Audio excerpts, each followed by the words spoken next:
नमस्कार। आदर्श शिक्षण संस्थान नागौर द्वारा संचालित ऑनलाइन कक्षा में आप सभी भैया बहनों का हार्दिक स्वागत एवं अभिनंदन है। पिछली ऑनलाइन कक्षा में हमने पाठ 10 कहानी कामचोर के पूरे पाठ का अध्ययन किया था एवं शब्दार्थ और पाठ के शुरुआत के 2 प्रश्न उत्तर भी हमने किए थे। अब हम पाठ के पूरे सार को अभी पढ़ेंगे और उसमें जानेंगे कि इस कहानी के माध्यम से लेखिका हमें क्या बताना चाहती है। तो देखते हैं पाठ का सार। इस कहानी द्वारा लेखिका यह बताती है कि किसी कामचोर बच्चे से काम कराने से पहले सही तरीके से उसे काम करना सीखना चाहिए या सिखाना चाहिए, नहीं तो सब उल्टा पुल्टा हो जाता है। प्रस्तुत पाठ कामचोर में भी जब बच्चों को घर के कुछ काम जैसे गंदी दरी को झाड़कर साफ करना, आंगन में पड़े कूड़े को साफ करना, पेड़ों में पानी देना आदि बताए गए और कहा गया कि अगर वे यह सब काम करेंगे तो उन्हें कुछ न कुछ इनाम के तौर पर मिलेगा। इनाम के लालच में बच्चों ने घर के काम करने की ठान ली, परंतु बच्चों ने जब कोई भी काम करना शुरू किया, किसी भी काम को सही से ख़त्म करने के बजाय उन्होंने सारे कामों को और ज़्यादा खराब कर दिया, जिससे घर के सभी सदस्य परेशान हो गए और बच्चों को घर से बाहर निकाल दिया और कहा कि अगर अब किसी भी बच्चे ने घर के किसी भी सामान को हाथ लगाया तो उन्हें रात का खाना नहीं मिलेगा। इस पर बच्चों को समझ नहीं आ रहा था कि घर वाले न तो उन्हें काम करने देते हैं और न ही बैठे रहने देते हैं। लेखिका के अनुसार ऐसा इसलिए हो रहा था क्योंकि घर वालों ने बच्चों को काम तो बता दिए थे, परंतु काम करने का सही तरीका नहीं समझाया था। अब यहाँ पे ये पाठ का सार है, जो इस पूरी कहानी में हमें यही सीखने को मिलता है। अब इसके प्रश्नोत्तर, पहले 2 प्रश्न हैं वो आपको भाग 1 में और भाग 2 में करवाए जा चुके हैं।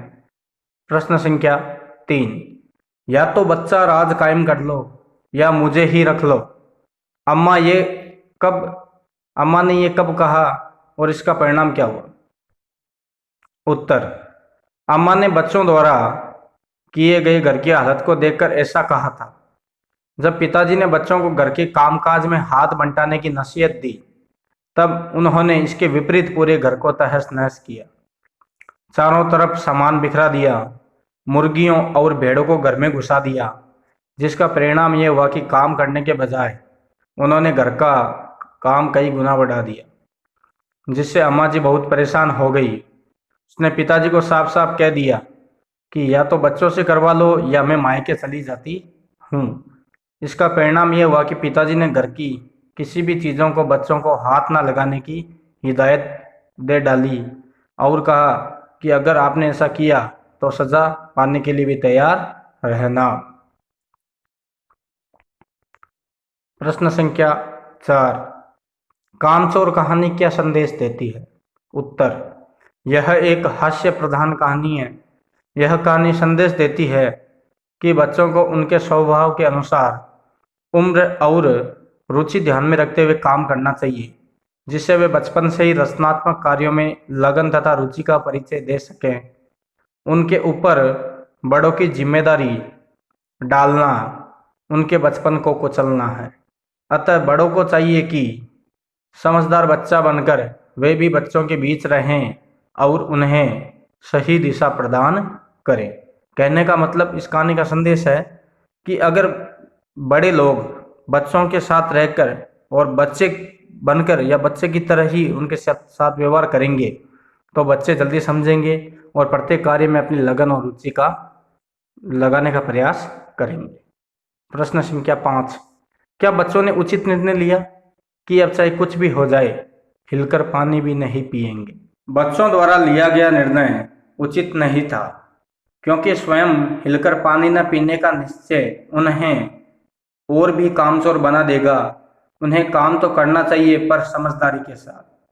बच्चों को घर परिवार के काम धंधों को आपस में बांटकर, बड़ों से समझकर पूरा करना चाहिए।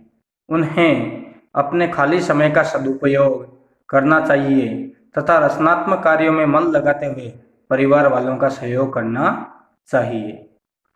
ये तो थे पाठ के प्रश्नोत्तर। अब पाठ के बीच में से भी कुछ प्रश्न बने हैं जो भी हम यहाँ देखेंगे। बच्चे सारा दिन क्या करते थे? उत्तर, बच्चे सारा दिन उधम मचाने के अलावा कुछ नहीं करते थे, यानी पूरे दिन शरारत करते थे, बदमाशियां करते थे। प्रश्न संख्या 7, दरी पर पानी डालने का क्या नतीजा हुआ? उत्तर, दरी पर पानी डालने का यह नतीजा हुआ कि सारी धूल कीचड़ बन गई। कीचड़ में लथपथ बच्चों को नहलाने के लिए कहां से नौकर बुलाए गए? कीचड़ में लथपथ बच्चों को नहलाने के लिए पास के बंगलों से नौकर बुलाए गए। भेड़ों को मारने पर कैसा लगता है? उत्तर, भेड़ों को मारने पर ऐसा लगता जैसे रुई के तकिए को कूट रहे हो। भेड़ को चोट ही नहीं लगती। अम्मा और अब्बा में वाद विवाद के बाद क्या तय हुआ? उत्तर, बड़ी देर के बाद विवाद के बाद यह तय हुआ कि सचमुच नौकरों को निकाल दिया जाए। प्रश्न संख्या 11 है, अब्बा का शाही फरमान क्या था? उत्तर, अब्बा का शाही फरमान था कि जो काम नहीं करेगा उसे रात का खाना हरगिज नहीं मिलेगा। प्रश्न संख्या 12 है, बच्चों ने अंत में क्या निश्चय किया? उत्तर, बच्चों ने अंत में निश्चय किया कि अब चाहे कुछ भी हो हिलकर पानी भी नहीं पिएंगे। प्रश्न संख्या 13 है, झाड़ू देने से पहले जरा सा पानी क्यों छिड़क देना चाहिए? उत्तर, झाड़ू देने से पहले जरा सा पानी छिड़क देना इसलिए अच्छा होता है क्योंकि ऐसा करने से धूल नहीं उड़ती है। इस प्रकार से ये कामचोर कहानी समाप्त होती है। 4 भागों में प्रश्नोत्तर भी है, शब्दार्थ भी है जो आपको करने हैं।